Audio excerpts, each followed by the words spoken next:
Our next roaster is here representing her husband, something she's getting pretty tired of doing already. Her last appearance was on the new show CBS 13 Minutes.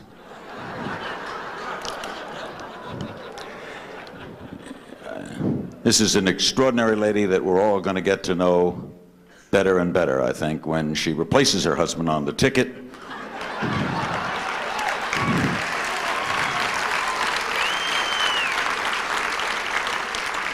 Gets Ron Brown out and Gloria Steinem in as chairman of the party, and we roll on to a new America. This is an extraordinary lady. All kidding aside, we have all come to know and appreciate her a great deal. Representing her husband from the great state of Arkansas, Hillary Clinton, right here.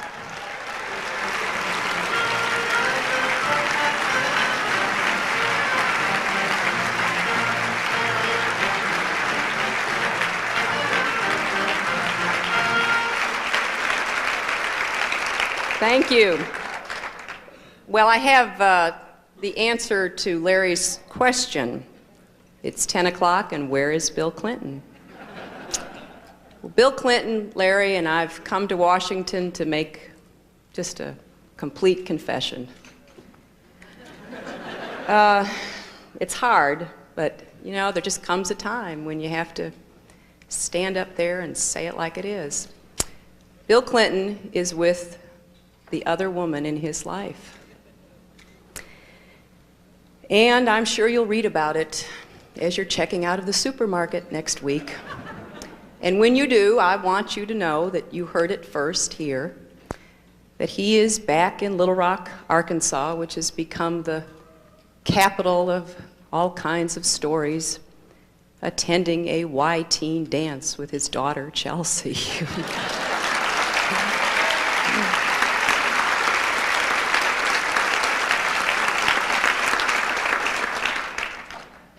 You know, after the week I've had, I don't want to roast anybody.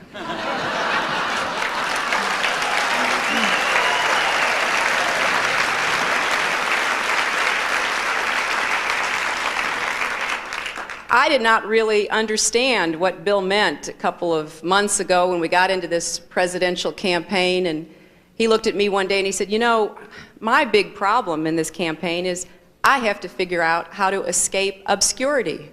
Well, he figured out how to escape obscurity.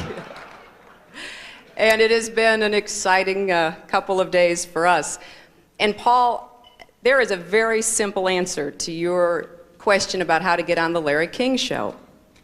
You or Nikki just have to figure out how to get into the supermarket tabloids. Ever since this happened, my phone has been ringing off the hook with people representing Larry King asking if I would be on the show. And they handed me the note, and I said, who's Larry King?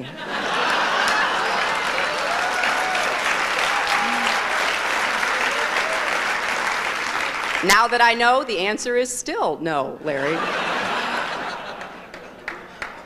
I am sorry that two of the other candidates couldn't be here. I'm sorry that my husband couldn't be here. These events are, you know, just kind of command performances for people in their positions who have to show up, and you know, they have to take time out of their campaigning and they have to round up their friends to try to give them some funny lines, and it's always so hard to know what you're going to say, and it's hard to capture the mood, and you just never quite know what is going to happen in an event like this. The one thing, though, that I am really grateful for is the breakthrough that Paul Tsongas has achieved in obliterating the distinction between the genders in political life in America. Now, you may not have seen this unless you watch C-SPAN or you've been in New Hampshire or Massachusetts, but Paul is running a courageous ad with him in that Speedo swimsuit that somebody referred to earlier. And it really is a terrific ad, and he does look great.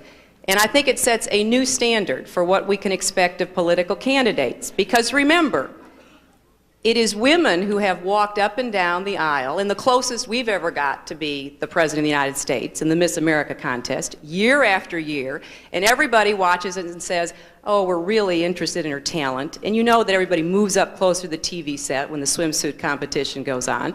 And so what Paul has done for us is to make it very clear that we're going to judge people exactly the same. And remember, when you vote for president, you want to see them in the Speedo swimsuit, and poise and talent only count for 40%.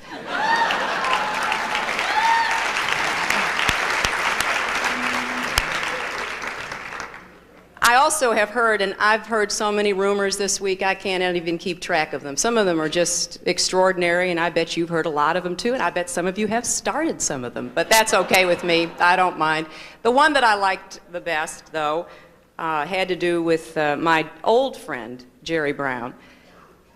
And this is a really tough rumor to deal with, but I wish Jerry were here because I know he'd have a quick answer. There is a rumor that Jerry did have a date in the 1980s. There are investigative reporters looking everywhere, and they may come and ask you if you have any leads. We're also pleased to see Tom Harkin here. You know, Tom and Bill have a lot in common. They both have wives who support them in these efforts that they are engaged in, both emotionally and financially, I might add. But you know, I have always believed in this country, and no sacrifice is too great. So I know Ruth feels the same way, and you guys just go on out there and do what you're doing and make us proud.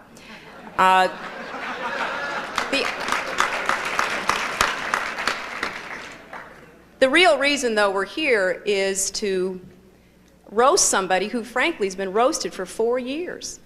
I mean, Ron Brown was out there on his own, month after month, year after year, when everybody thought the Democratic Party was dead. He could hardly get on the Larry King Show or any other show. He was beating that drum and saying, yes, we can come back, we can make it. He had hardly any name recognition until the Gulf War. You all don't realize, but the Gulf War made Ron Brown. And that's because everybody, including Norman Schwarzkopf, thought he was Prince Bandar of Saudi Arabia.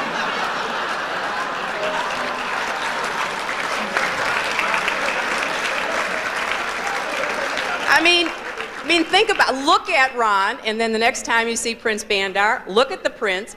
I'm not sure that they aren't one and the same. They both are impeccably tailored, they speak diplomatically, and they spend a lot of money, and they just absolutely come from the same cloth of accomplished people. But you know, when he was out there all by himself, there were a lot of people who just almost cringed when they saw Ron coming, because they knew he was going to give them a pep talk, and he was going to try to engage them in believing, as he did, that this country would not continue to follow the failed policies of Reagan and Bush, and that someday we would all wake up from this dreamlike trance that we had been put into. And I think that not just Democrats, but Americans owe Ron Brown a big debt of thanks.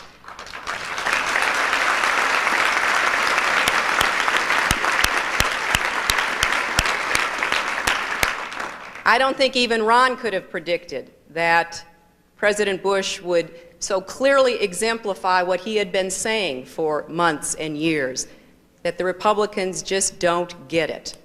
Because anyone who watched that State of the Union address Tuesday night knew exactly what Ron Brown had been saying for all those years, that eventually the string would run out, their luck would give, and we would have an opportunity. But the other side of Ron's message, and really why I think that he's been a leader for all times and one of the greatest, if not the greatest chairman in tough times the Democrats have ever had, is that he never gave up hope. And this presidential campaign, if it is about anything, is about hope. And as I've traveled around the country, and I've been so many places now, and just came back from 3 days in South Dakota and Colorado, people want to believe again. They want to believe in their country, they want to believe they can take it back, and they want to believe we can do something with it if they vote for us. And I believe that much of the predicate for that belief was laid in those early, lonely years by Ron Brown. And on behalf, I think, not just of my husband, Ron, but all of the Democrats running, and all of the Democrats for whom you have given hope, we want to thank you very much for staying with us and showing us the way.